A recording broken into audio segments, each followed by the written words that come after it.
El escriba le hace una pregunta a Jesús y le dice, ¿cuál es el mayor mandamiento? ¿Cuál es el más grande de todos? Entonces Jesús le dice, amarás a Dios, al Señor tu Dios con todo tu corazón, con todas tus fuerzas y con toda tu alma.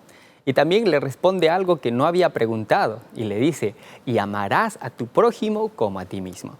Y de eso trataremos en el repaso de la lección número 5 de la escuela sabática para este trimestre. La verdad presente en Deuteronomio.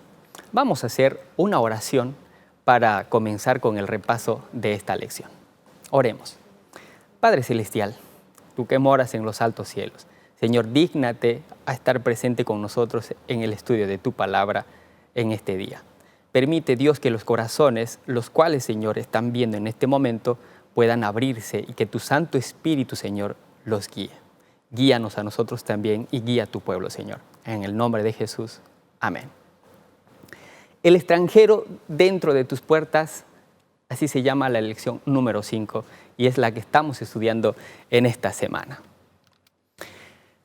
Y el versículo de memoria está en Deuteronomio capítulo 10, versículo 19. Y dice lo siguiente, amaréis pues al extranjero, porque extranjeros fuisteis en la tierra de Egipto.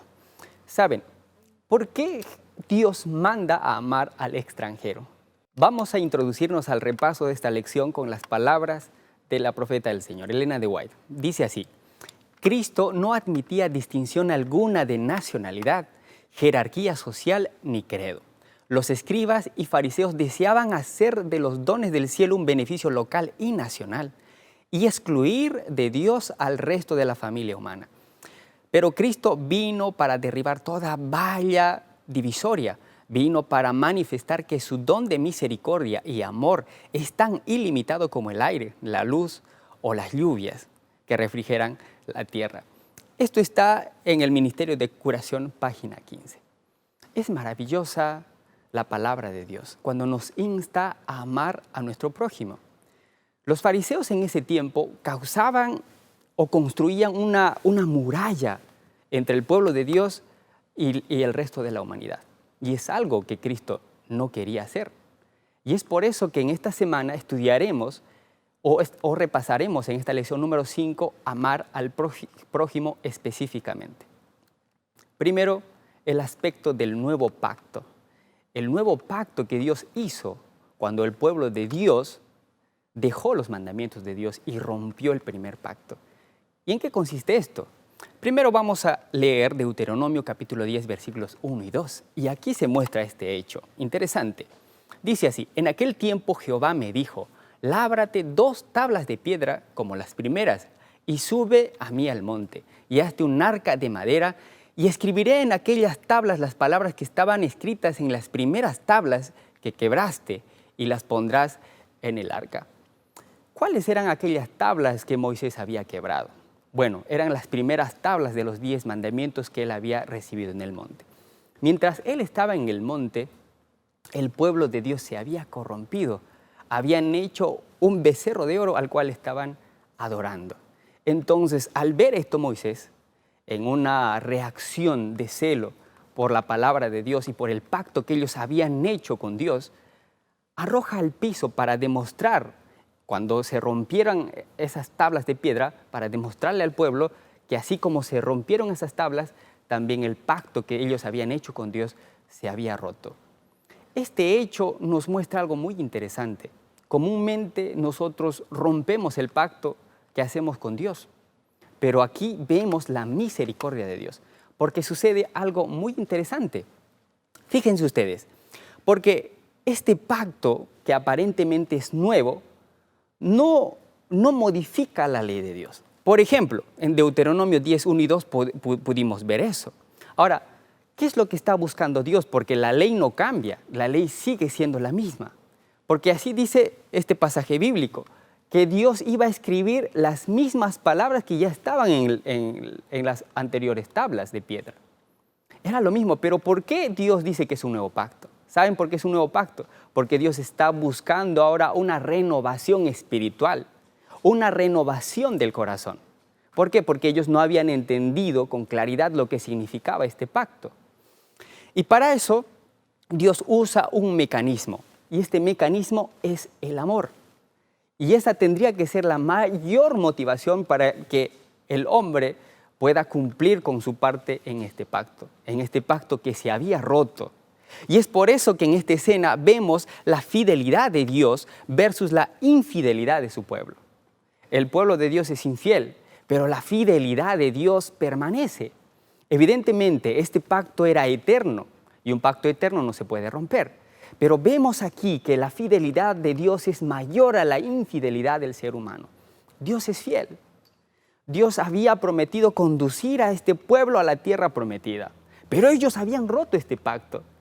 Y aquí vemos la misericordia de Dios. Dios ama a su pueblo y Dios es tan misericordioso que le permite nuevamente hacer un pacto con ellos. Pero para esto no modifica las leyes que había prescrito anteriormente, sino que esta vez manda que les nazca a ellos obedecer desde su corazón. Y para eso vamos a leer el pasaje bíblico que está en 2 Corintios capítulo 3, versículo 6, que dice, son palabras de Pablo, y dice lo siguiente: Él nos ha capacitado para ser servidores de un nuevo pacto, no el de la letra, sino el del Espíritu. Porque la letra mata, pero el Espíritu da vida. Y este era el propósito de Dios, buscar un reavivamiento espiritual, un reavivamiento interior, una interiorización de los mandamientos de Dios en su corazón. Además de ello, él agrega diciendo lo siguiente: es evidente que ustedes son una carta de Cristo, expedida por nosotros, escrita no con tinta, sino con el Espíritu del Dios viviente, no en tablas de piedra, sino en tablas de carne, o sea, en los corazones. Y también vemos aquí que esto es una obra exclusiva de Dios, una obra exclusiva del Espíritu Santo, porque no puede ser una obra humana, sino una obra divina. El siguiente aspecto a mencionar ahora es comprender que Dios manda también a que se viva una experiencia que ellos ya conocían, y esta es la circuncisión.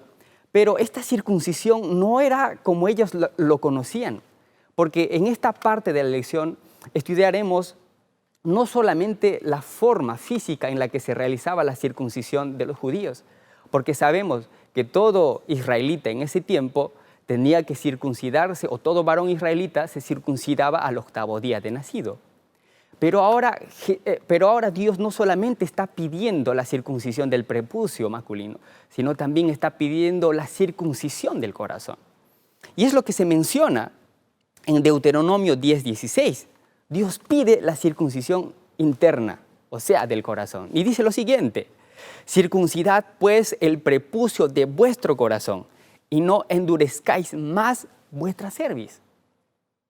No endurezcas más vuestra cerviz. ¿Qué quiere decir?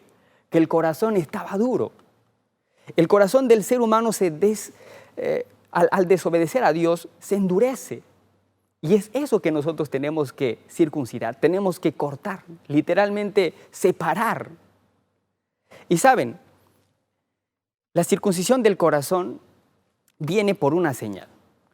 La circuncisión física era una señal de un pacto establecido. ¿Qué quiere decir? Dios llama a un pueblo y les pide que ellos hagan una señal de ese pacto. Y esa era la circuncisión. Pero al no comprenderse de forma interna, de forma espiritual, esto puede ser algo externo que no conlleva a la persona a conocer a Dios interiormente. Por ejemplo, hay mucha gente que tal vez es bautizada y forma parte de la iglesia de Dios de los últimos días. Pero el hecho de estar bautizado y formar parte de la iglesia de Dios no quiere decir que ya vamos a ser salvos. No quiere decir que tal vez tú conozcas a Dios con todo tu corazón. Tal vez estés en la iglesia, pero hasta este punto tal vez no has conocido a Dios. Y es por eso que Dios también te llama a ti a que tú lo busques de corazón y lo conozcas de forma espiritual. No solamente por un aspecto físico, no solamente por la señal física o externa, sino por esa señal interna que Dios pide. La circuncisión del corazón es una imagen que simboliza la circuncisión interior. O sea, quitar esa dura cerviz, quitar ese orgullo que no nos permite ver a Dios. Este es un procedimiento que solo Dios puede realizar. Solo el Espíritu Santo es capaz de circuncidar el corazón. No es una obra humana, no es algo que tú haces. Si realmente buscas a Dios con todo tu corazón, con todas tus fuerzas, tal cual es el mayor mandamiento de todos, estoy seguro que esta obra se va a realizar en tu vida. Saben, en el libro de Génesis, capítulo 17, versículo 10, se muestra con cabalidad lo que representaba esta señal física. Y dice, y este es el pacto que establezco contigo y con tu descendencia, y que todos deberán cumplir.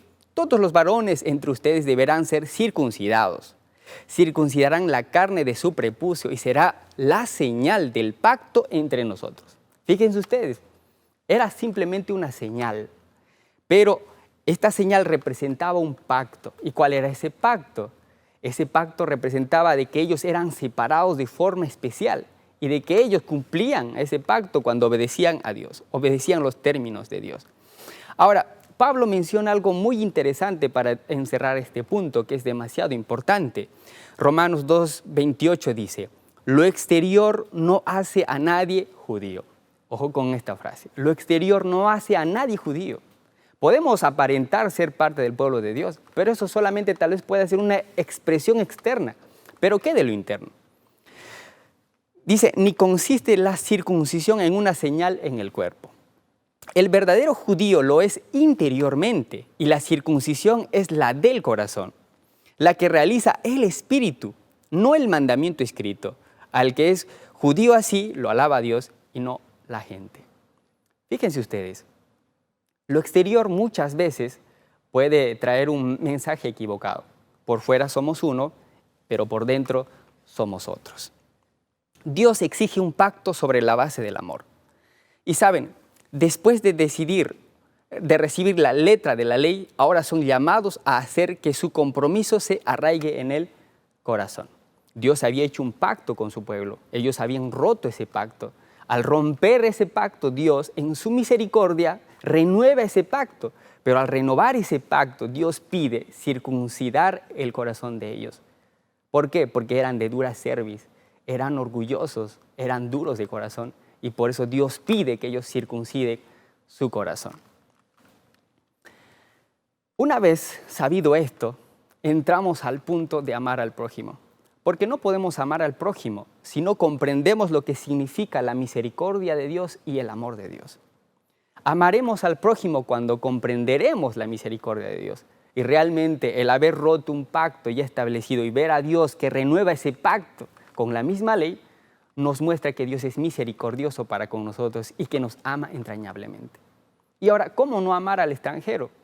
Pues es la primera aplicación del mandamiento de amar al Señor. Amar al prójimo. ¿Cómo podemos expresar nuestro amor por Dios, nuestro amor vertical por Dios, si no podemos estar en armonía horizontalmente con nuestro prójimo? Y saben, aquí hay algunos puntos importantes a considerar. ¿Por qué amar al prójimo? Primero, porque Dios ama al extranjero. ¿Por qué amar al extranjero? Es porque Dios ama al extranjero. ¿Y por qué lo ama? Miren lo que dice Deuteronomio 10:14. He aquí que de Jehová tu Dios son los cielos y los cielos de los cielos, la tierra y todas las cosas que hay en ella. Esto está en Deuteronomio 10:14. Dios aquí no está confirmando la existencia de otros dioses. No, Dios no está haciendo eso. Dios está diciendo que Él es el único Dios y que de Él es todo lo que existe. Y todos los seres humanos le pertenecemos a Él. Es claro que Dios tiene un pueblo. Y a ese pueblo Dios lo ama entrañablemente. Pero también ama a aquellos pueblos que no ha escogido para una misión en específico. Y es a ellos que Dios también quiere transformar, quiere cambiar, quiere mostrar su amor y quiere convertir en su especial tesoro. Y es por eso que debemos de amar al extranjero, debemos de amar a nuestro prójimo. ¿Por qué? Porque primero son imagen de Dios y también son imitación de Dios.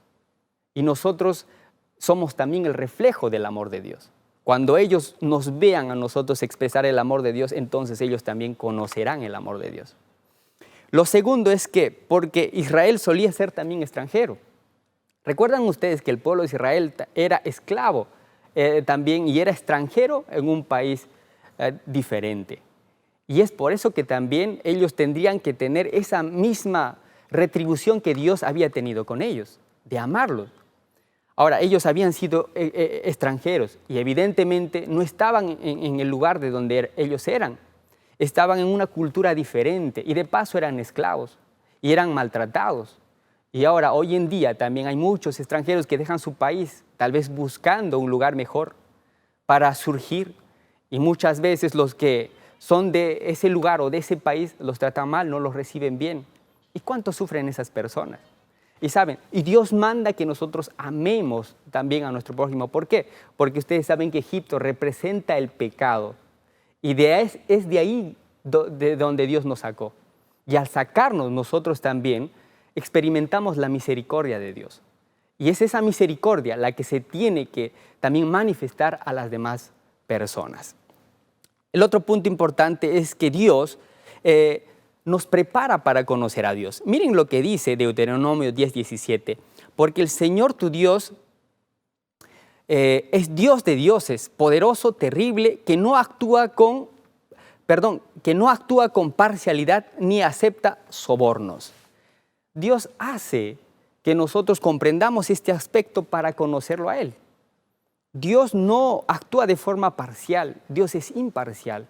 Y es por eso que tenemos que tratar también a las demás personas de forma imparcial, no beneficiando a un grupo, ni siquiera al otro, sino siendo imparciales en este aspecto. Así que Dios, mostrando el amor hacia los extranjeros, nos prepara para que lo conozcamos mejor, porque Dios permite que su amor se exprese de una forma mayor cuando tenemos amor con los demás. Ahora, vamos a analizar el punto de juzgar justamente. Dios pide que no seamos solamente imparciales con los demás, sino que también no hagamos acepción de personas. Es casi proverbial el hecho de que en este mundo hay una desigualdad enorme y que los pobres, las viudas y los extranjeros son los que más sufren. Y tienen más derecho aquellos que tienen poder económico o tienen bienes, son bien tratados por la ley. Pero ¿qué de aquellos que no tienen posibilidades económicas? Y es por eso que el amor de Dios también se expresa en esto. El cuidado de Dios se expresa en estos versículos que vamos a estudiar en esta parte. Dios se preocupa por los más necesitados y de paso se identifica con ellos. Miren lo que dice, Dios pide igualdad ante la ley. Este versículo que está en Deuteronomio 1:16 dice lo siguiente: y entonces mandé a vuestros jueces diciendo, oíd entre vuestros hermanos y juzgad justamente entre el hombre y su hermano y el extranjero. Juzgad justamente. No podemos beneficiar a un grupo en especial. Dios pide igualdad ante la ley. Además de ello, Deuteronomio 16:19 dice, no tuerzas el derecho, no hagas acepción de persona, ni tomes sobornos, porque el soborno ciega los ojos de los sabios y pervierte las palabras de los justos. No hagas acepción de personas. No podemos sentirnos superior a la otra persona, más bien con humildad considerarnos inferiores a los otros. Y es lo que manda la palabra de Dios. Y todos lo conocemos. Pero Dios pide que no solamente sea de conocimiento, sino también puesto en práctica. Ya que Santiago 2:9 dice, pero si hacéis acepción de personas, cometéis pecado. O sea, hacer acepción de personas también es un acto pecaminoso y es algo que se practica mucho en la actualidad. Muchos son discriminados por su raza, por su nacionalidad, son discriminados por su forma de pensar. Y Dios no es la forma en la que Dios trabaja. Dios pide que se respeten las culturas, la forma en la que uno es, su raza, el color de piel. Hoy en día, por el color de piel, muchos son abusados y es algo que Dios condena. Ahora, también Deuteronomio 10:18 dice que hace justicia al huérfano y a la viuda, que ama también al extranjero dándole pan y vestido. Dios, en su mandato de amar al extranjero, también lo relaciona para con las viudas y los huérfanos, que también son un grupo que muchas veces no son beneficiados en este mundo donde hay mucha desigualdad. Abraham, José y Daniel tuvieron que aprender también a vivir con la tensión entre conciliar el deber de la santidad con el deber del amor. tal vez nos toque vivir en pueblos diferentes. Tal vez por la causa de Dios nos toque vivir en un lugar del que no somos, donde no está nuestra comida, donde tal vez no está nuestra misma forma de pensar o nuestra forma de vestir. Pero Dios nos manda a que respetemos y amemos esas diferencias. Y en esa diferencia nosotros también podemos comprender la diferencia que nosotros tenemos con Dios. Dios es tan grande, es diferente a nosotros, pero esa diferencia no le impidió para que venga a buscarnos y salvarnos. De igual forma, no podemos poner límite en la cultura para no ir a buscar a esas personas que de seguro están esperando por Dios. Rompamos con esas barreras que tal vez pusimos pensando de que como pueblo escogido no tenemos que comunicar la palabra de Dios a esos pueblos alejados. No, tenemos que acercarnos a esas personas para predicarles la palabra de Dios. Si no, ellos no podrán conocer de lo que significa el amor de Dios. Pero teniendo cuidado, no contaminarnos con las cosas o con las prácticas que ellos realizan en el mundo. Así como lo hizo Daniel, así como lo hizo José. Ellos vivieron en países diferentes, idólatras y paganos, pero ellos fueron fieles a Dios. Y además de ello, expresaron el amor de Dios a esas personas y engrandecieron el amor de Dios todas las personas que le conocían. Vamos a concluir el repaso de esta lección con las mismas palabras de la profeta de Dios, con la cual comenzamos. Y dice lo siguiente en el discurso maestro de Jesucristo, página 114. En nuestro trato con otros, pongámonos en su lugar, comprendamos sus sentimientos, sus dificultades, sus chascos, sus gozos y sus pesares. Identifiquémonos con ellos. Luego tratémoslo como quisiéramos que nos trataran a nosotros si cambiásemos de lugar con ellos. Esta es la regla de la verdadera honradez. ¿Saben? Vivimos, como ya hemos mencionado, en un mundo desigual. Todos piensan en sí mismos. Y al repasar esta lección, yo espero que tu corazón haya sido tocado por el Espíritu Santo. Y yo sé que Él te llama a hacer una obra misionera por aquellos que necesitan no solamente de la palabra de Dios, sino también tal vez de alimento, tal vez de ropa. Así como hemos visto en el repaso de esta lección que Dios se preocupa por ellos.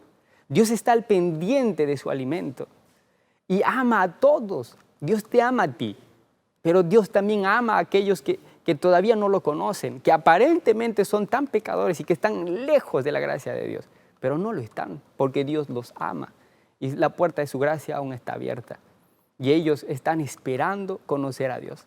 ¿Y qué mejor herramienta para que conozcan a Dios que tú mismo, expresándoles el amor de Dios en su corazón?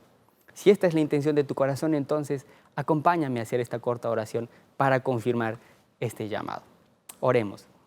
Querido Padre Celestial, te damos gracias por brindarnos, Señor, la oportunidad de estudiar tu palabra. Permítenos, Señor querido, a interiorizar tus mandamientos en nuestro corazón. Y no solamente, Padre Celestial, interiorizarlos, sino también aplicarlos a nuestra vida de forma real. Hay muchos necesitados en este mundo, muchos extranjeros, Señor, que no reciben ni una pizca de tu amor, están abandonados. Pero Padre Celestial, nosotros somos esa herramienta para alcanzarlos. Por favor, permítenos ser, Señor, esa tu mano que los levante. Permítenos, Señor, también ser ese alimento que ellos necesiten. Permítenos, Padre Celestial, alcanzar a todas esas personas que tal vez son abandonados el día de hoy. Y que, Padre Celestial, podamos cumplir tu cometido. Te lo agradecemos y te pedimos que nos bendiga, Señor, en esta obra que queremos realizar por ti, Señor. En el nombre de Jesús. Amén.